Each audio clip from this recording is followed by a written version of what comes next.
Good morning बच्चों।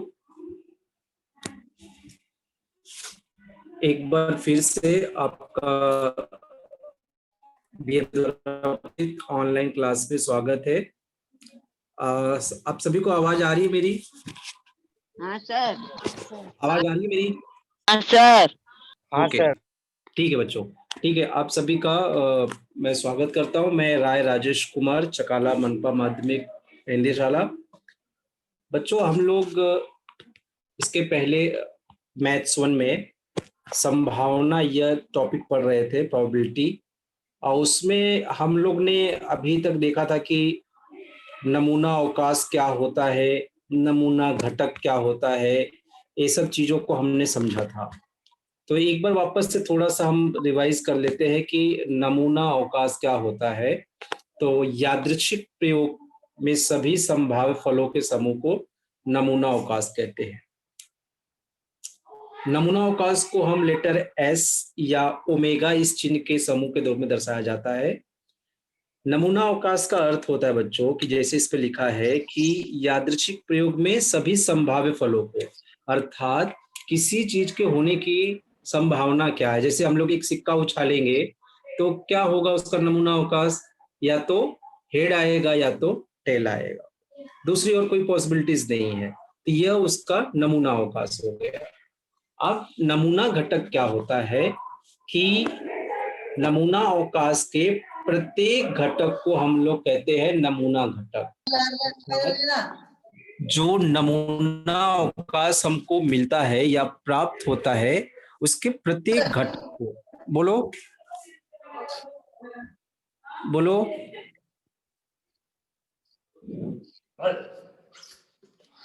Mic mic सबको mute रखना है। माइक को म्यूट रखो। और जो भी डाउट या क्वेश्चन चीजें होंगी वो हम लोग लास्ट में डिस्कस करेंगे। माइक को सब लोग म्यूट रखना है, ध्यान से देखना है। जो चीज नहीं समझेगा, जो पार्ट नहीं समझेगा, वो हम लोग लास्ट में 5 मिनट के टाइम में देखेंगे।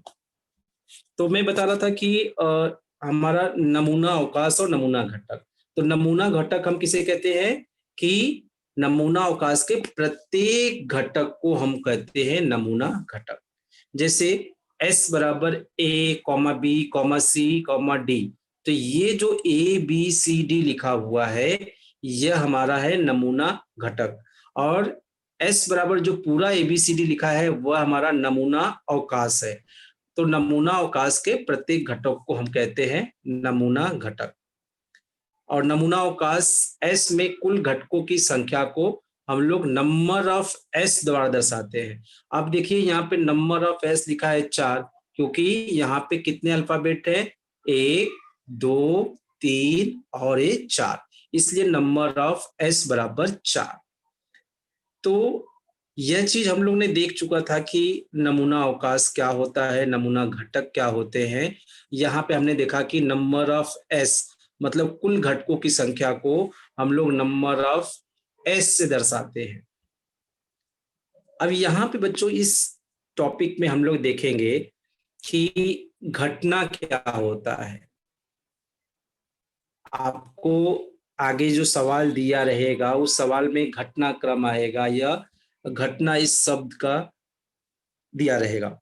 तो हम लोग देखते हैं कि घटना क्या होती है। तो विशिष्ट शर्तों को पूरा करने वाले फल को अपेक्षित फल कहते हैं।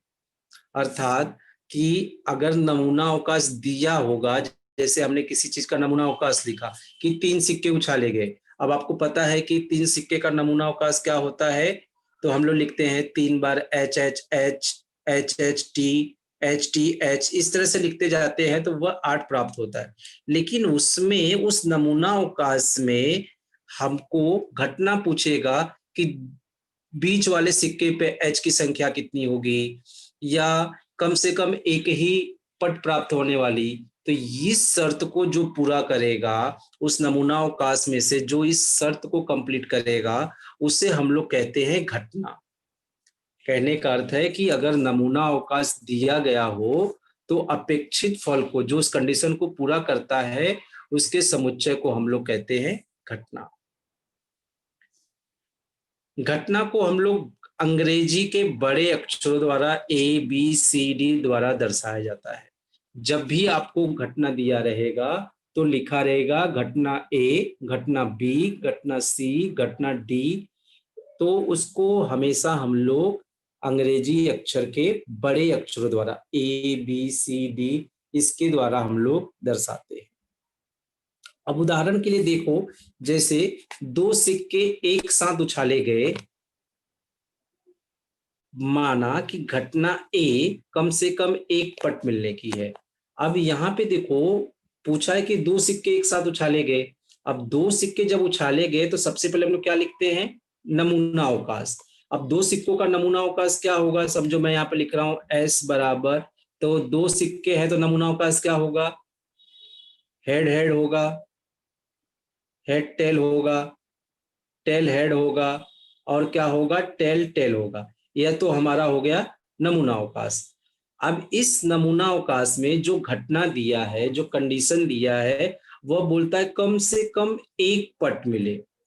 कहने का अर्थ है कि कम से कम एक टी का समावेश हो, एक टेल का, एक पट का हो। तो आप यहाँ पे हम लोगों ने लिख लिया एक टी है तो टी एच ए वाले में लिख लिया, यहाँ पे टी एच है तो यहाँ पे एच टी का लिख लिया। अब कम से कम में होता है कि कम से कम एक तो हो, और यहाँ पे एक एच तो है और एक भी नहीं रहेगा, जैसे यहाँ पे टी टी है इसमें एक भी एच नहीं है तो भी चलेगा। तो इसको, यह इस कंडीशन को, यह तो हो गया नमूना अवकाश, और यह जो है इस कंडीशन को पूरा करता है, जो हमने लिखा टी टी टी एच और एच टी। तो यहाँ पे हम लोग ने जो उसको पूरा करता है उसको लिखा हुआ है। अब इसमें हम लोग ने डबल एच, जो एच एच है उसको नहीं लिखा है। तो यह जो घटना है हम लोग को उदाहरण के द्वारा देखेंगे तो घटना हमको थोड़ी ज्यादा समझ में आएगी। तो इसके अंदर बच्चों हम लोग 5.3 में देखेंगे कि 5.3 में आपको सिर्फ नमूना अवकाश की संख्या या उनके घटकों की संख्या, यह सिर्फ बताना है। यहाँ पे कुछ नहीं करना है, सिर्फ जो चीजें दी है नमूना अवकाश लिखना आपको पता है। 5.3 के इस पहले सवाल में पूछा है कि निम्नलिखित प्रयोग के लिए नमूना अवकाश एस, उनके नमूना घटकों की संख्या नंबर ऑफ एस, समुच्चय की सहायता से घटनाएं ए बी सी और number of A, number of B और नंबर ऑफ सी लिखना है। तो यहाँ पे हम लोग देखते हैं कि 5.3 के स्वाध्याय में जो पहला प्रश्न पूछा है वह दिया हुआ है कि एक पासा उछालने पर घटना ए है, ऊपरी पृष्ठभाग पर आने वाली संख्या सम है।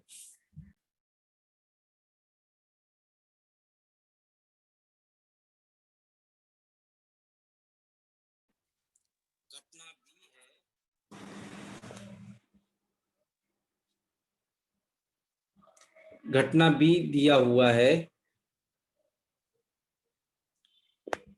ऊपरी पृष्ठभाग पर आने वाली संख्या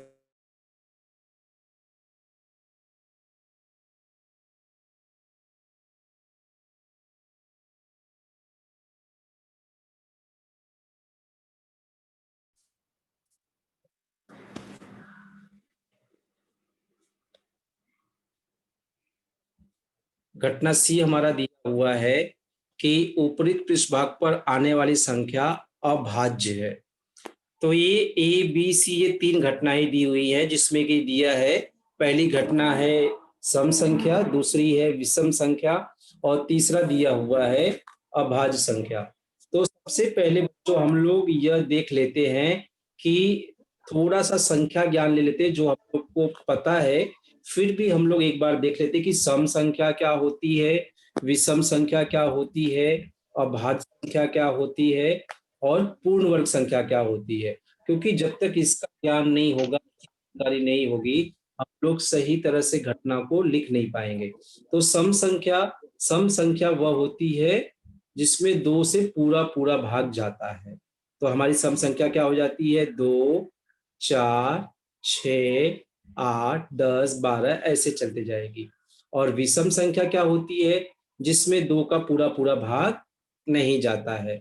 तो इसे हम लोग कहते हैं विषम संख्या। 1 3 5 7। अभाज्य संख्या या प्राइम नंबर्स किसे कहते हैं कि अभाज्य संख्या वह संख्या होती है जिसमें सिर्फ और सिर्फ उसी संख्या का भाग जाता है। जैसे 2, तो 2 या किसी पहाड़े में नहीं आता, सिर्फ 2 के ही पहाड़े में आएगा या 2 से ही विभाजित होगा। 3, 3 के पहाड़े में आएगा, 3 से ही विभाजित होगा। 5 7 11, अर्थात जिस संख्या का सिर्फ और सिर्फ उसी संख्या में भाग जाए तो उसे हम लोग कहते हैं अभाज्य संख्या। एक ना तो भाज्य है ना ही अभाज्य है। तो हमारी अभाज्य संख्या जो होती है वह है 2 3 5 7 11। और पूर्ण वर्ग संख्या क्या होती है कि जैसे प्राकृतिक संख्या का हम लोग वर्ग करते हैं, समझो 1 दिया है तो 1 का वर्ग कितना आएगा, 1 आएगा। 2 का वर्ग कितना आएगा, 2 दूना 4 आएगा। 3 का वर्ग करेंगे तो 3 तिरिका 9। तो ऐसे 1 4 9 16 25। अब उसी क्रम में आगे किसका आएगा, 6 का 36, 7 का 49।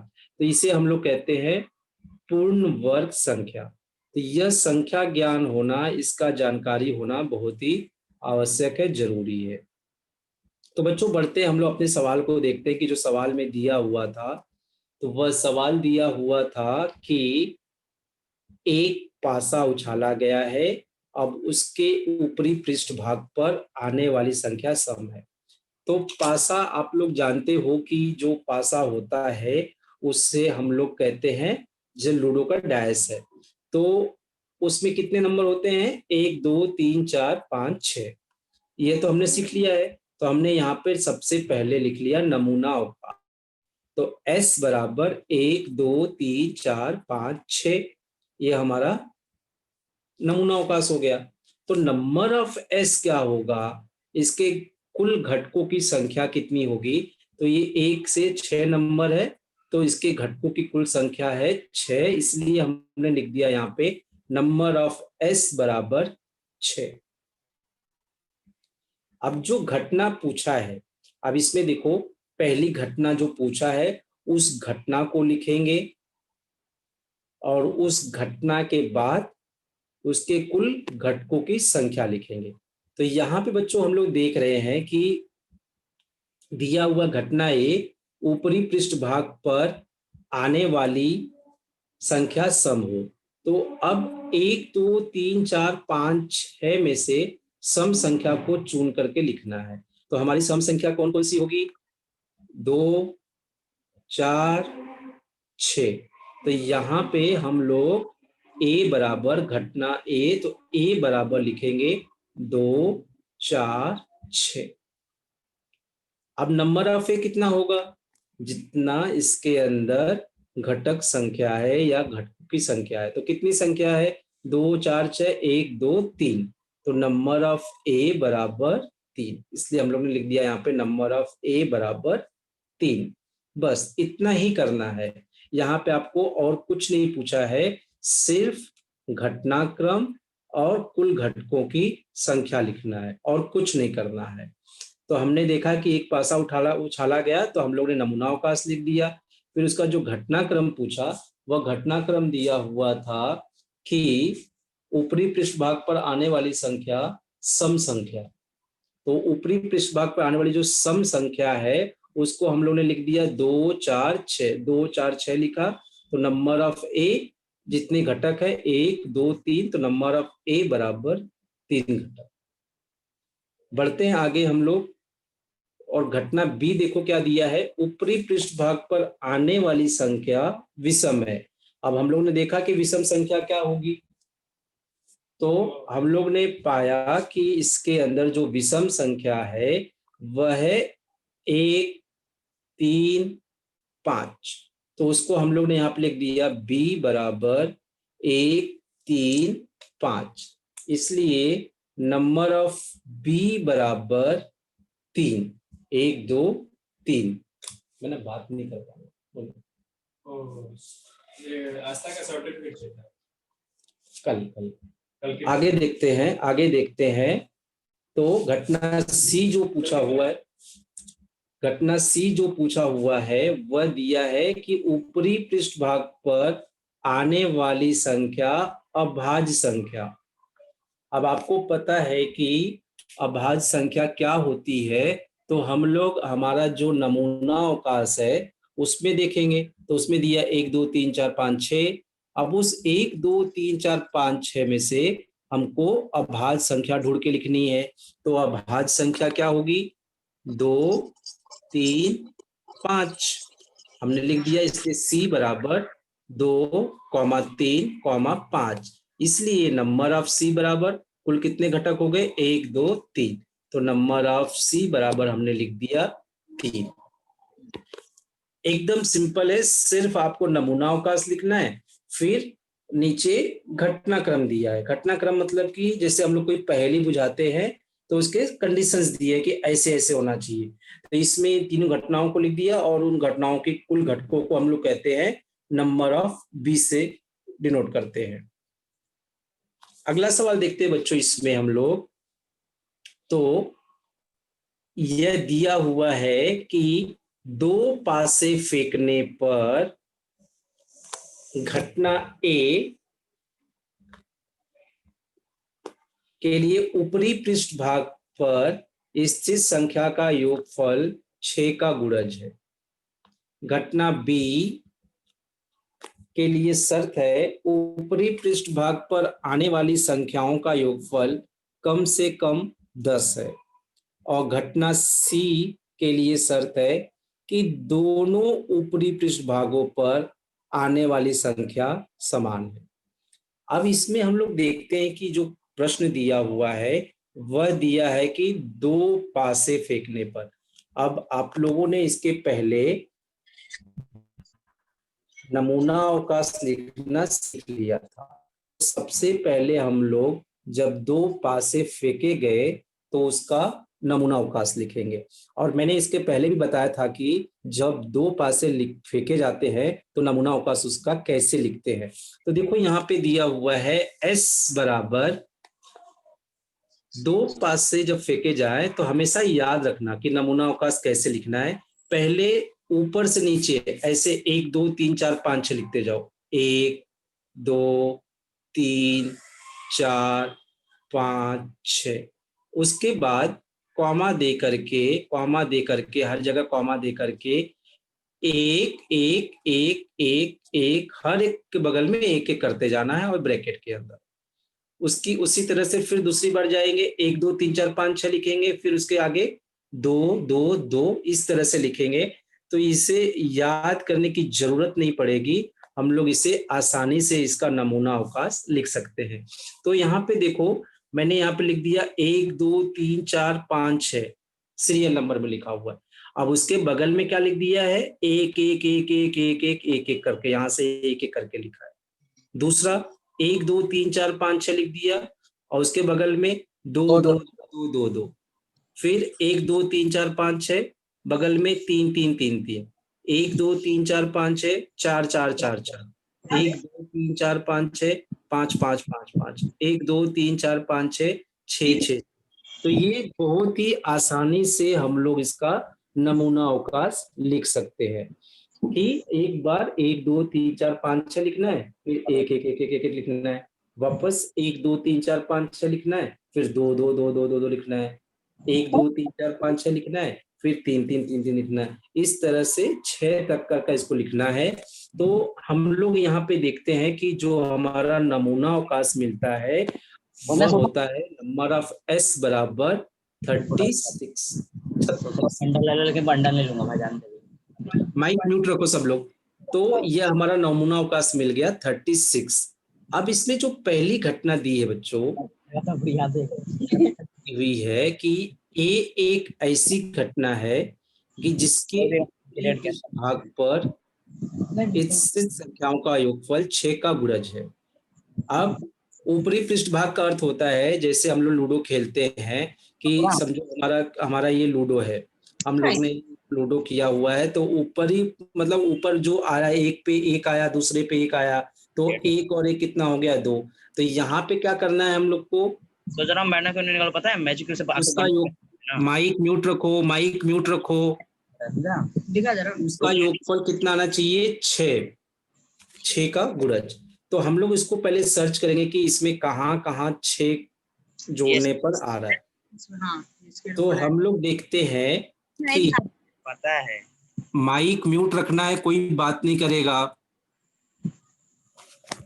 तो हम लोग यहाँ पे देखते हैं कि 1 और 1 जोड़ेंगे तो 2 ही होगा, 1 और 2 को जोड़ेंगे 3 होगा, 1 और 3 को जोड़ेंगे 4 होगा, 1 और 4 को जोड़ेंगे तो 5 होगा। अब यहाँ पे यह जो आया 1 और 5, तो 5 कितना होता है? 6। तो मैंने यहाँ पे देखो लिख लिया a बराबर 1 और 5।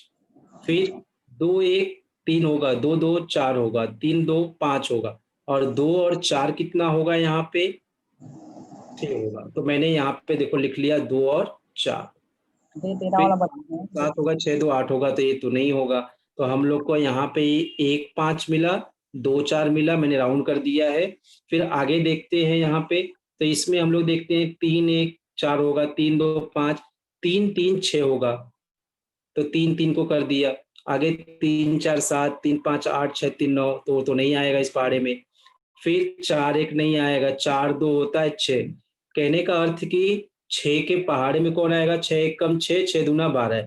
या तो जोड़ने पे 6 आए या तो जोड़ने पे 12 आएगा, वही 6 के गुणज होंगे। अभी 4 और 2 होगा 6, तो मैंने इसको कर दिया अंडरलाइन। 4 3 7, 4 4 8, 4 5 9, 4 6 10, इसमें से कोई नहीं होगा। 5 1 6 होगा, तो इसको हम लोग सर्कल कर लेते, 5 और 1 6 होगा। फिर और कोई होता है यहाँ पे देखो, 5 6 11, 5 5 10 नहीं होगा। 6 1 7, 6 2 8, 6 3 9, 6 4 10, 6 5 नहीं होगा। अब लास्ट में ये हमारा दिया हुआ 6 और 6, 6 और 6 12 होता है। तो ये जो संख्याएं हमने लिखा है 1 5 2 4 3 3 4 2 5 1 6 6, ये 6 की गुणज है। तो यहाँ पे इसके घटनाक्रम में हम लोग ने यह लिखा हुआ है कि घटना ए की जो पूर्णता कर रहा है वह 1 5 2 4 3 3 4 2 5 1 6 6। तो कितने घटक हो गए?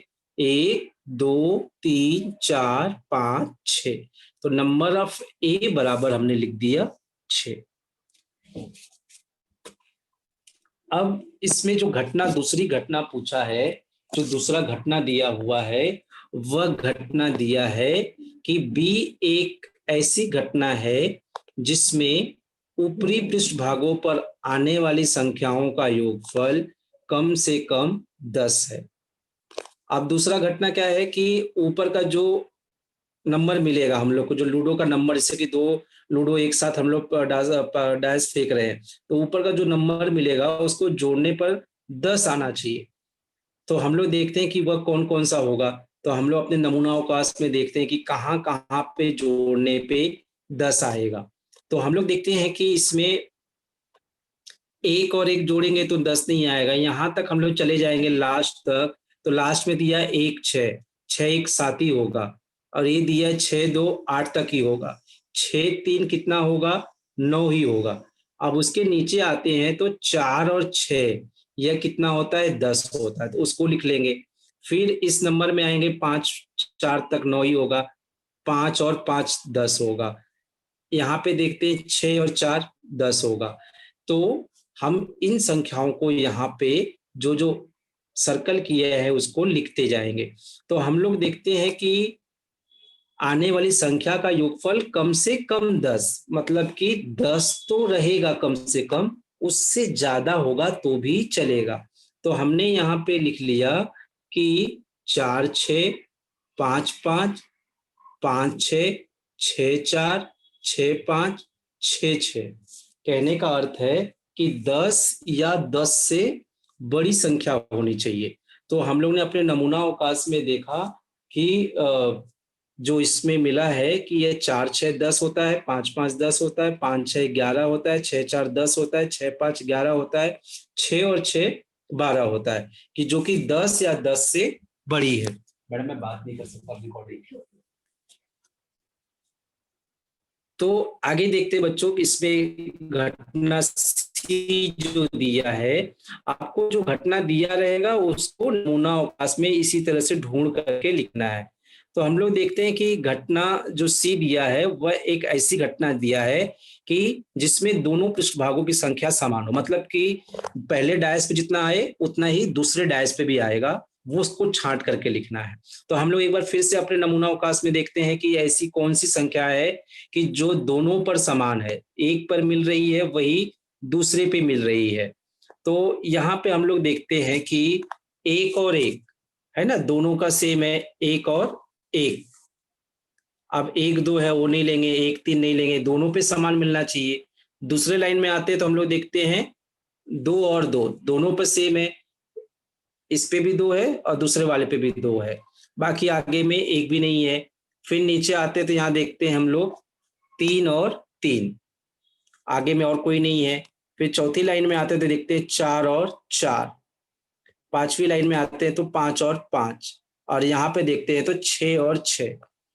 तो हम ये जो एरो मैंने किया है यहाँ पे हम लोग देखते हैं कि दोनों पासों पर जो संख्या है वह क्या है, समान है।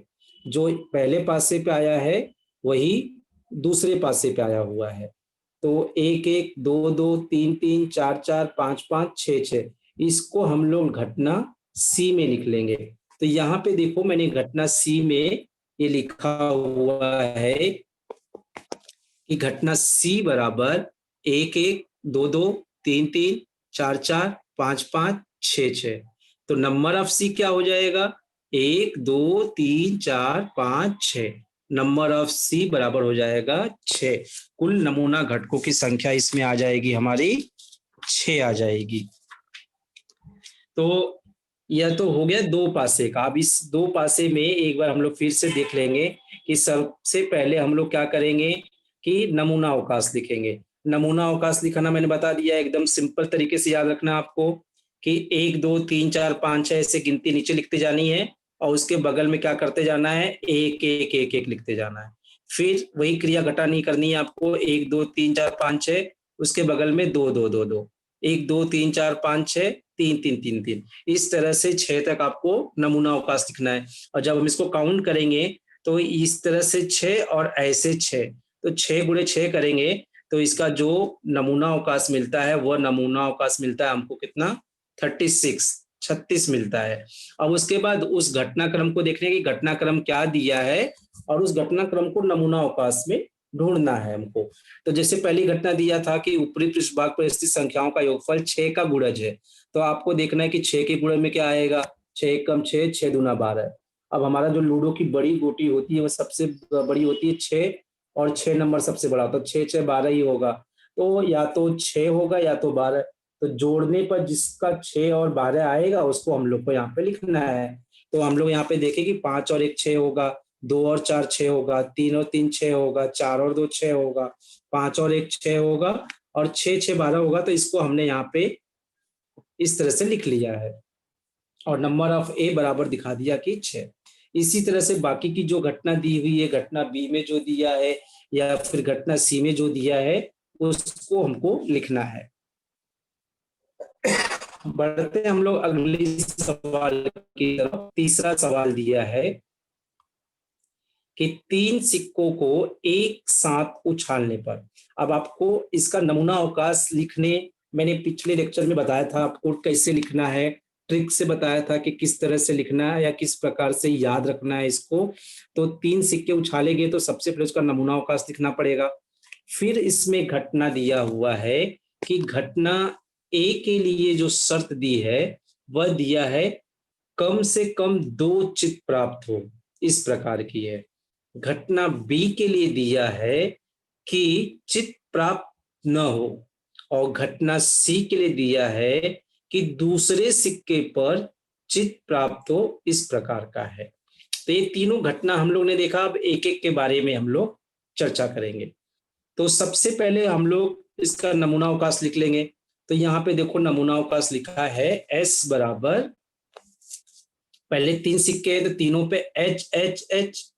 अब इसमें क्या करना है, अगर आप लोग को भूल गया होगा मैं एक बार फिर से बता देता हूं। आप यह सोच लो कि 3 बार एच एच तो लिख दिया, लास्ट वाले एच को क्या करना है, टी। तो हम लोग ने 2 बार एच लिखा, लास्ट वाले एच को टी से रिप्लेस कर दिया। फिर सोचो कि मैं बीच वाले एच को रिप्लेस करूंगा टी से, तो मैंने यहाँ पे देखो बीच वाले को एच लिख दी, टी लिख दिया, एच टी एच हो गया। फिर पहले वाले को मैंने यहाँ पे क्या कर दिया, टी लिख दिया, और बाकी की चीजें वैसी ही है। अब इसी का उल्टा लिखते जाना है। जैसे यहाँ टी एच एच था, तो हमने टी की जगह क्या करना है, एच, और एच की जगह पे टी, तो H T T. H T H था तो टी की जगह एच कर दिया, बाकी एच की जगह पे टी कर दिया, तो टी एच टी। तो इस तरह से हम लोग इसका नमूना अवकाश लिख देंगे। तो हमने इसका नमूना अवकाश लिखा, तो हम लोग देखते हैं कि जो नंबर ऑफ एस मिलता है वह मिलता है 1 2 3 4 5 6 7 और 1 8।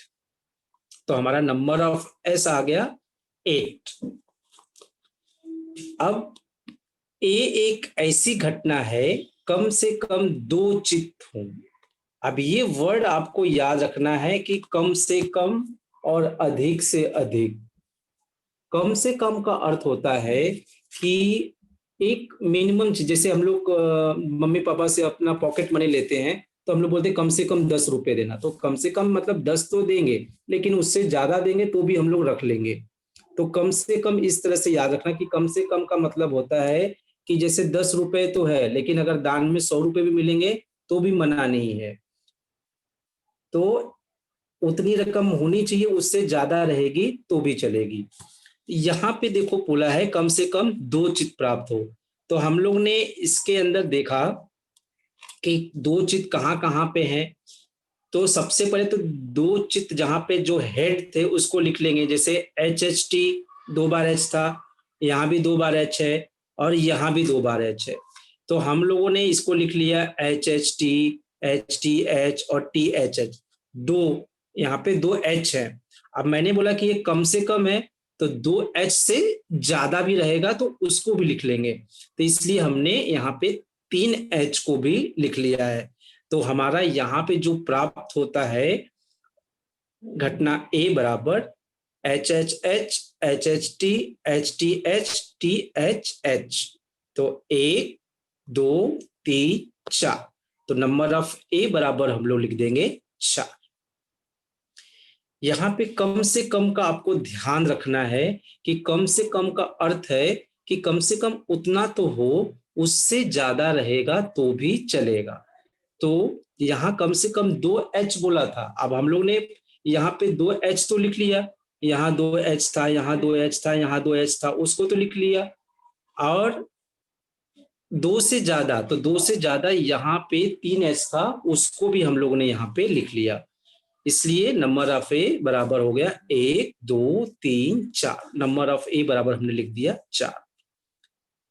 अब दूसरी घटना देखते हैं। जो घटना बी दी हुई है उसमें दिया हुआ है कि एक ऐसी घटना है एक भी चित्त नहीं प्राप्त हो, मतलब जिसमें एक भी एच नहीं हो। तो अब ऐसी घटना कौन सी हम लोग अपने नमूना अवकाश में देखेंगे कि जहां पे एक भी एच नहीं है।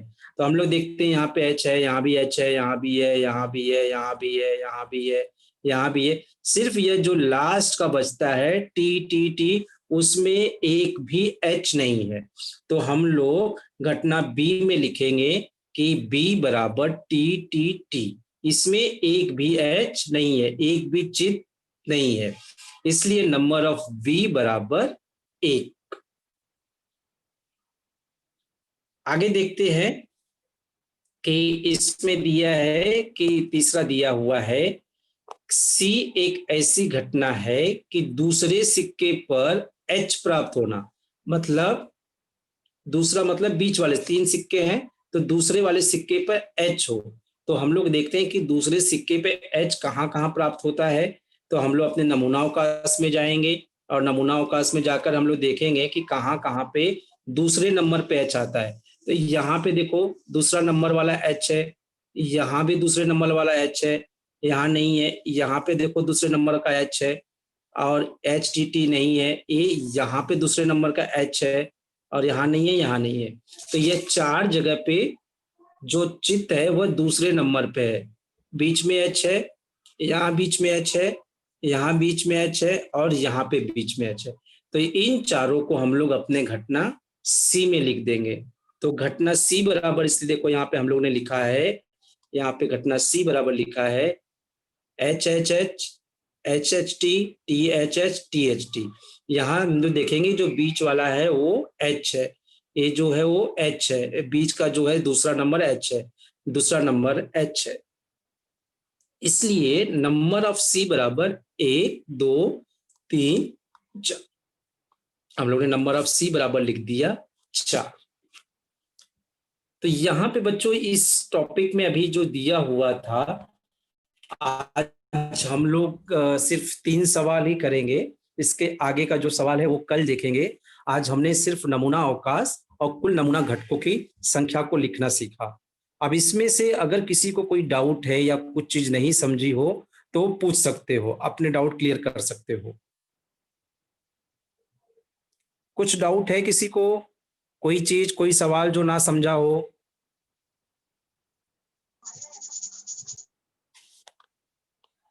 बोलो, किसी को कोई डाउट नहीं है? नहीं है सर, नहीं है सर। सबको समझ में आया सवाल? सवाल समझ में आया सबको? सबको समझा सवाल? ओके, ठीक है। तो आगे जो 4 5 6 आगे का जो सवाल दिया है वह हम लोग अगले लेक्चर में देखेंगे, अगले पीरियड में पढ़ाई करेंगे। यहाँ पे ऑनलाइन ज्वाइन होने के लिए थैंक यू, सारे बच्चों को धन्यवाद।